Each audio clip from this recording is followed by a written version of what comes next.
और आइए अब आपको बताते हैं कि आखिरकार साउथ पर्स गैस फील्ड है क्या, ईरान के लिए ये कितना महत्वपूर्ण है और इस पर अगर हमला हुआ है तो कितनी मुश्किलें जो है वो यहाँ पर खास तौर से ईरान के लिए आने वाली है, जिसके बाद ईरान इतना ज्यादा गुस्से में आ गया है कि उसने कतर पर ही यहाँ जो है हमला कर दिया। अब क्या है south purse gas field? Iran के लिए कुबेर का खजाना है। आप समझिए, किसी ने उसके कुबेर पर ही अगर हमला कर दिया है तो उसका तिलमिलाना, उसकी छटपटाहट यहां पर लाजमी है। अब ऐसे में ईरान की ऊर्जा का दिल भी कहा जाता है, यानी कि ईरान की अगर ऊर्जा का दिल किसी को कहा जाता है तो वो है साउथ पर्स। साउथ पर्स जिसको कुबेर का खजाना हमने पहले ही बताया, अब एक तरह से ईरान की ऊर्जा का वो दिल भी है। साउथ पर्स दुनिया के सबसे बड़े गैस फील्ड का हिस्सा है।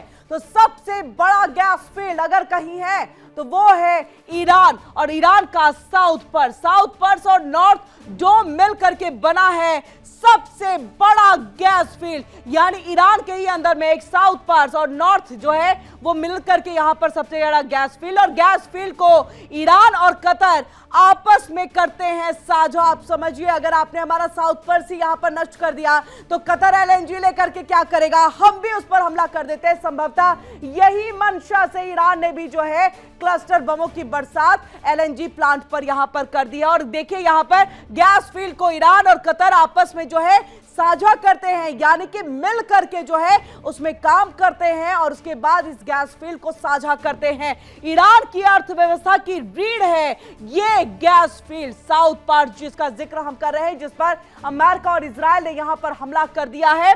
और हर दिन अगर रिकॉर्ड देखा जाए तो 730 मिलियन क्यूबिक मीटर गैस का उत्पादन जो है इस गैस फील्ड से होता है। आप समझिए, अगर इस पर हमला हो रहा है तो कितनी मुश्किलें आने वाले दिनों में सभी के लिए यहां पर। और कतर भी इसलिए कह रहा है कि हमला ना हो मूलभूत चीजों पर।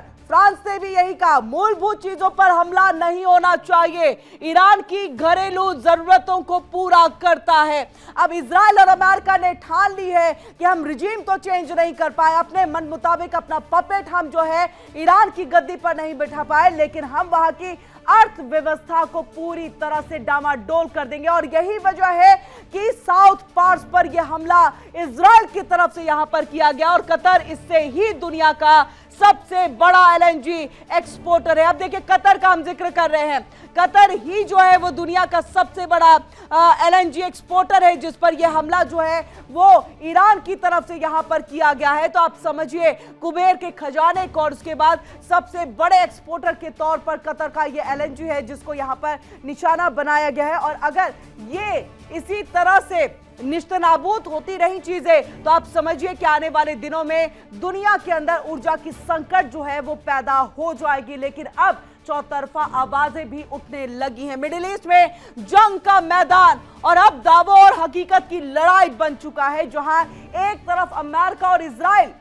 तो दूसरी तरफ ईरान की ताकत को खत्म करने का दावा यहां पर दोनों तरफ से किए जा रहे हैं। यानी अमेरिकी प्रेसिडेंट डोनाल्ड ट्रंप भी करते दिखाई देते हैं और नेतन्याहू भी करते दिखाई देते हैं। और वहीं देखिए, दूसरी तरफ ईरान हर हमले के साथ ये साबित करता दिखाई दे रहा है कि वो अभी भी खेल में बना हुआ है और पूरी ताकत के साथ जो है वो मैदान में है, जंगी मैदान में है। और आइए, दावे क्यों डोनाल्ड ट्रंप के फेल हो रहे हैं ये आपको हम बता दें, और ईरान किस तरह से डोनाल्ड ट्रंप और नेतन्याहू की तेल निकाल रहा है ये आपको हम ग्राफिक्स के जरिए दिखाते हैं। तो ट्रंप का आपने कुछ दिन पहले बयान सुना होगा, ट्रंप का बड़ा दावा था 90% मिसाइलें हमने तबाह कर दी हैं, अब तो कोई टारगेट ही नहीं बचा है जिसे तबाह करना है ईरान के अंतर्गत। और ऐसे में जमीनी सच्चाई इन दावों से बिल्कुल इतर। ईरान का खेल जारी है, ईरान की मार से खाड़ी देश परेशान है। और आप देख सकते हैं, ब्रिटेन जो है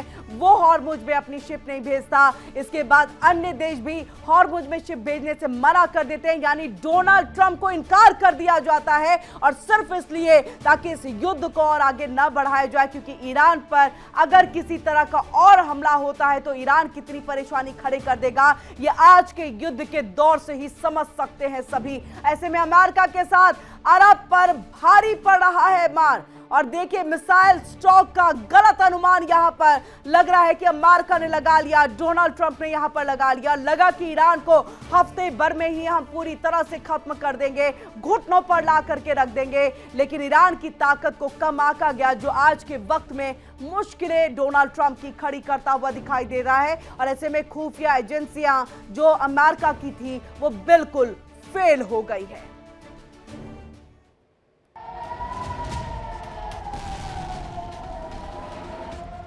ट्रंप के दावे फेल,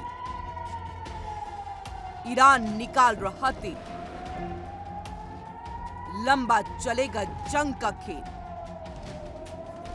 ईरान जिसे कमजोर बताने की कोशिश हो रही थी, अब वही ईरान जवाब देकर पूरी दुनिया को चौंका रहा है। ट्रंप ने दावा किया था कि ईरान की 90% मिसाइल ताकत खत्म हो चुकी है, लेकिन सवाल ये कि अगर ऐसा है तो फिर ये लगातार हमले कैसे हो रहे हैं।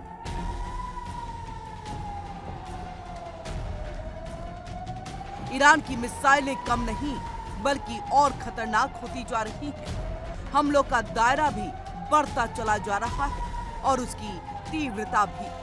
पेंटागन और मोसाद जैसे बड़े खुफिया तंत्र अब खुद असमंजस में दिख रहे हैं। क्या खुफिया एजेंसियों का आंकलन फेल हो गया या फिर ईरान कहीं से नई सैन्य ताकत हासिल कर रहा है?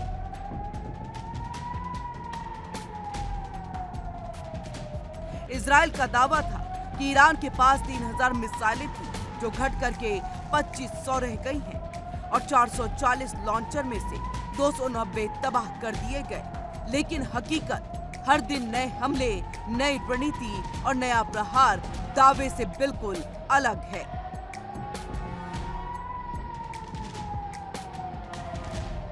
तो क्या ये जंग उतनी आसान नहीं जितनी दिखाई जा रही थी? क्या ईरान के पास अभी भी सीक्रेट स्टॉक है या फिर पर्दे के पीछे कोई और ताकत ईरान को सपोर्ट कर रही है?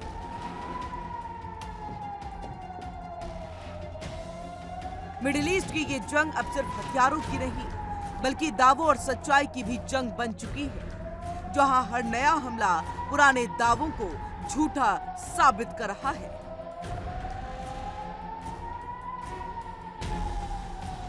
Bureau report, India daily.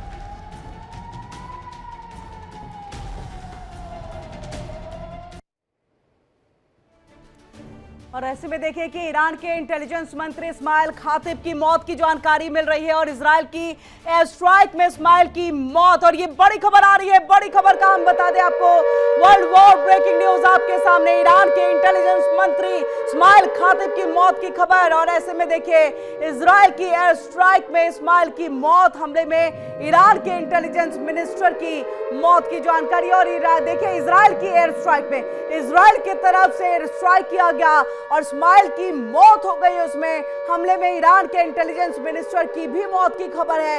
यानी कि ईरान के बड़े से बड़े नेताओं को, अधिकारियों को यहां पर जो है इजराइल ने मार गिराया है। अली लारिजानी जो है उनको भी आपने देखा कल किस तरह से जो है मौत के घाट उतार दिया गया।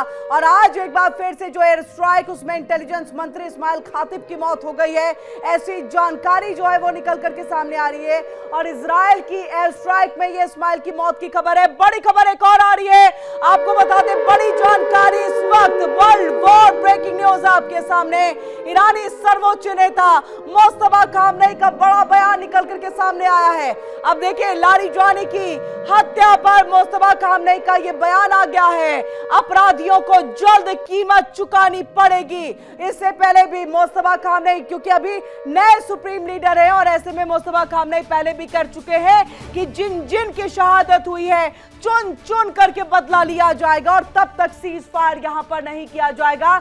ऐसे में इजराइल लगातार जो है एक एक करके बड़े बड़े नेता या फिर यहां पर बड़े मंत्री हैं उनको अगर मौत के घाट उतार रहा है, तो मुस्तफा खामनेई का यह बयान जो है हल्के में नहीं लिया जा सकता, क्योंकि मुस्तफा खामनेई ने साफ तौर से यह कह दिया है अपराधियों को जल्द कीमत चुकानी होगी, अपराधियों को जल्द ही कीमत चुकानी पड़ेगी और तब तक जो है सीज फायर नहीं। दो तस्वीरें आपके सामने, एक तरफ में आप देख सकते हैं कि किस तरह से हमले में ईरान के जो इंटेलिजेंस मिनिस्टर है वो मारे जाते हैं, हमला किया जाता है, एयर स्ट्राइक किया जाता है। राष्ट्रपति मसूद पेजेश्कियन ने इस बात की पुष्टि कर दी है। अब देखिए, इस बात की पुष्टि खुद ईरान के राष्ट्रपति ने की है और ऐसे में इंटेलिजेंस मिनिस्टर इस्माइल खातिब की मौत हो गई और वही मुस्तफा खामनेई ने सीधे तौर पर कह दिया है एक एक शहादत का बदला लिया जाएगा। और देखिए कि अमेरिका और इजराइल ने जिस ईरान को कमजोर बताने की कोशिश की, कमजोर समझने की भी कोशिश की, वही ईरान अब पहले से कहीं ज्यादा आक्रामक नजर आ रहा है। और कहा गया कि मिसाइलें खत्म होने के कगार पर है। ये डोनाल्ड ट्रंप की तरफ से दावा जो है वो किया गया था कि ईरान की मिसाइलें खत्म होने के कगार पर है, 90% ताकत को हमने यहां पर तबाह कर दिया है। लेकिन जमीन पर तस्वीर कुछ और ही कहानी बयां कर रही है। ईरान के हमले थम नहीं रहे हैं, बल्कि उनका दायरा और उसकी तीव्रता दोनों बढ़ते हुए दिखाई देते हुए। और ऐसे में अब सवाल ये उठ रहा है कि क्या पेंटागन और मोसाद की खुफिया गणना गलत साबित हुई है?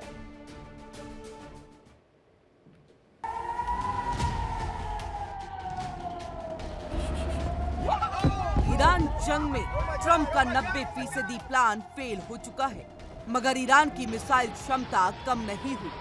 हमले और तेज हो रहे हैं। पेंटागन और मोसाद चिंतित हैं। युद्ध लंबा खिंचा तो अरब देशों और अमेरिका को बड़ा आर्थिक नुकसान पहुंचेगा। बुशहर जैसे परमाणु ठिकानों के पास हमले पूरे क्षेत्र को न्यूक्लियर रेडिएशन में धकेल सकते हैं। IAEA ने भी इसको लेकर चेतावनी दी है।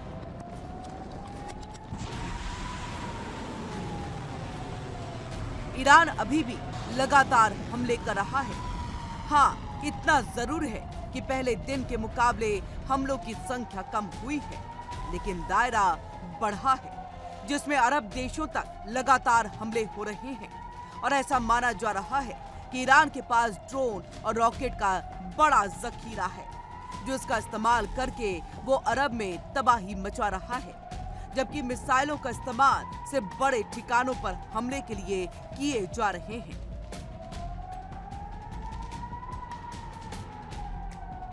इस बीच प्रॉक्सी गुट से भी मिसाइल मंगाया जा रहा है और इसकी जानकारी अभी किसी के पास नहीं कि रूस और चीन के ट्रांसपोर्ट प्लेन से ईरान में कितनी मिसाइलें पहुंच चुकी थी, जिसकी वजह से ईरान अभी तक युद्ध में बना हुआ है।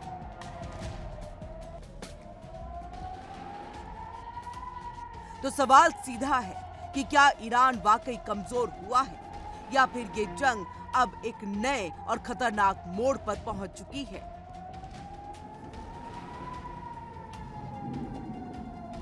Bureau report, India daily.